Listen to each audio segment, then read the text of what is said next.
Let's talk about population versus sample. These are two words that tend to get mixed up frequently, and you don't want them mixed up. You want your committee to know you understand the difference between the two. If you get it right at the beginning, your committee's happy and you move forward. If not, there's another round of revision. In this video, I'm going to walk you through the key distinctions between population and sample so that you're ready to show your committee you know what's going on. I'm Dr. Steve Tippins, and I've spent 35 years as a professor and served on over 300 dissertation committees. I've also helped hundreds of people reach the end of this process and finish their dissertation. Population, everybody. Sample, small group of the population. Now let's be a little more specific.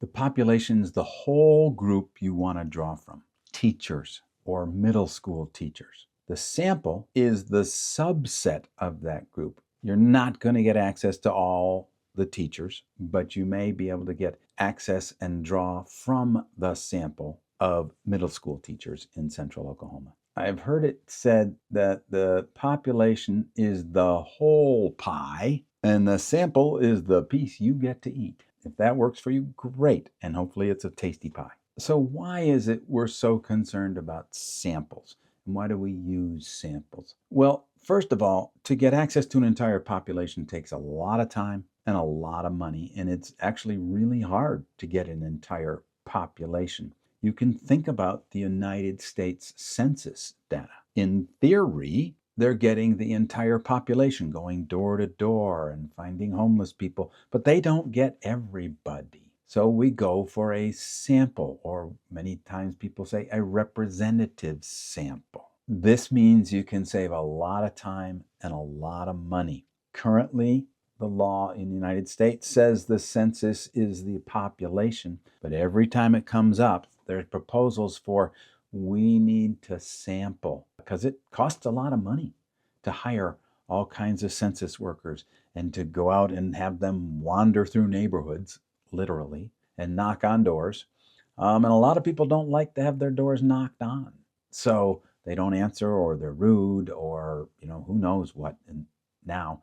But we do samples in research so that we can have representative samples and then infer or say, oh, well, if this sample represents the population, then our results are such that we think this is the case. Sampling is done all the time. In fact, in workplaces, if they're in a production line and lots of bottles come down the line, you don't look at every bottle, but there may be a policy in place that we're going to look at every 20th bottle. If questions or topics such as population, sample, methodology, etc. in the dissertation process are slowing you down, click the link below and join our free dissertation help community. You'll get access to our 5-step process to finishing your dissertation. I've seen people say, look, the goal of sampling is representation. Do the people you're going to be including in your study represent adequately the population? Have you randomly sampled, or have you chosen 9 people you know or 180 people you know to represent the population, and do they adequately represent the population?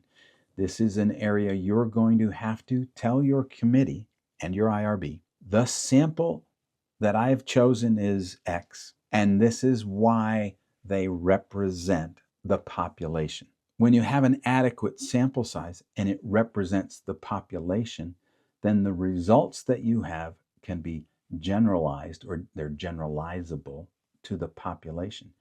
If your sample is not adequate, if it doesn't represent the population, then generalizing to the population is very difficult.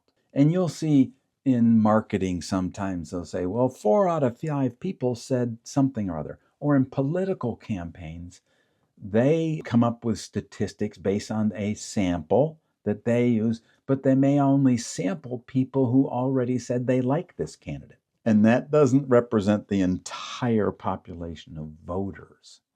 So you want to make sure in doing doctoral level research that your samples are going to allow representation of the population so that we can generalize. And as an aside, qualitative studies are normally not generalizable to the population because the sample size just isn't huge. If I'm going to interview 5 teachers about their lived experience about curriculum changes, and there are 12 million teachers, or however big the population is, it's very difficult to generalize their experience to a population. So when we have quantitative versus qualitative studies, qualitatively, I'm going to look for a deep understanding of a phenomenon, and it's going to provide information. And many times the results of qualitative studies become the foundation of future quantitative studies because we want to check and see if these themes that were determined are present throughout the much larger sample and therefore generalized to a population. Whereas in a quantitative study, we are testing specific things, people's, whether the impact of A on B or something like that. So I need a sample size that is going to be sufficient, hence the G power test, in order to generalize to the entire population. What can ruin your study is bias or sampling errors. No sample perfectly measures the population, but we want to control for as much as possible. I mentioned political campaigns before, and they'll do, for example, a phone interview. Maybe they only called landlines, and how many people have landlines now? Or maybe they only called cell phones and they missed landlines. Or how many people are on do not call lists? So the population is harder to get to, and the sample may not totally represent that. We could also be doing a study and our sample is in English, but our population might include people who don't speak English. Therefore, I've excluded a portion of the population, and it's going to be difficult to generalize my results to the entire population. So if part of your population can't be reached by the method you've chosen, you've put bias into your study. So what are some common sampling techniques? Well, there's random sampling or true random sampling, where you can randomly access people who are part of the population. This is much easier if you're dealing with secondary data, with numbers that have already been collected, and you want to randomly sample from that. You can use a random number generator and randomly pull answers out. But if you're randomly sampling from the population and certain people don't actually respond who've been chosen, you might have a little bit of an issue with your random sampling. There's also purposive or purposive, depending how you want to pronounce it, sampling, meaning I'm going to select on purpose people that, to respond. Now, this institutes me involved in choosing the sample a lot more, and that could bring about bias, but we want to understand that and explain that in the work you're doing so your committee understands it. And this is done very frequently because true random sampling is difficult. We also use something at times called snowball sampling.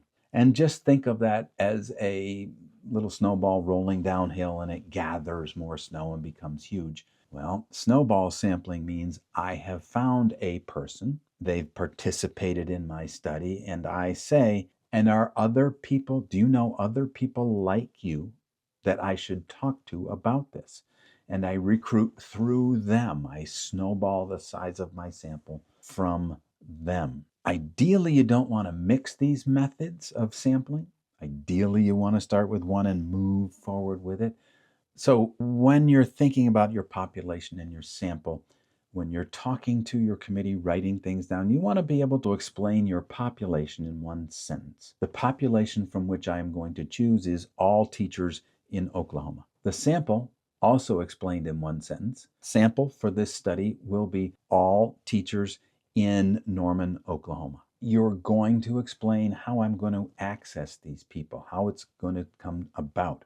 I'm going to get permission from the school system, or I'm going to use a Facebook group, or whatever methods you're going to use. And if there is a bias in the system, in the process, you want to explain that bias and explain how that bias is going to be handled so it doesn't impact the results of your study. If you're doing a quantitative study, you're going to justify your sample size using a G-power test. If you're using a qualitative study, it's very common for people to say things like, I am going to survey 10 people, or data saturation, whichever comes first. And data saturation means I'm hearing the same answers over and over again. You do not want to say I'm going to interview 10 people or data saturation, because that means a committee member said, well, you got 10, but I don't think you have data saturation, so keep going. But if you say 10 or data saturation, whichever comes first, then if you don't have data saturation, you stop at 10. Otherwise, theoretically, I guess, it could be unlimited and take you a really long time. If you're struggling with population and sample size, if you want help trying to determine what's appropriate for you and your study in population and sample size, join our free dissertation help community and get our 5-step dissertation acceptance framework. You'll get live calls and Q&A sessions, as well as one-on-one support from qualified and experienced dissertation chairs, and a free one-on-one call to help you move forward faster. You don't have to do this alone. Just click the link below and join thousands of doctoral students before you who have refused to stay stuck. I'll see you on the inside.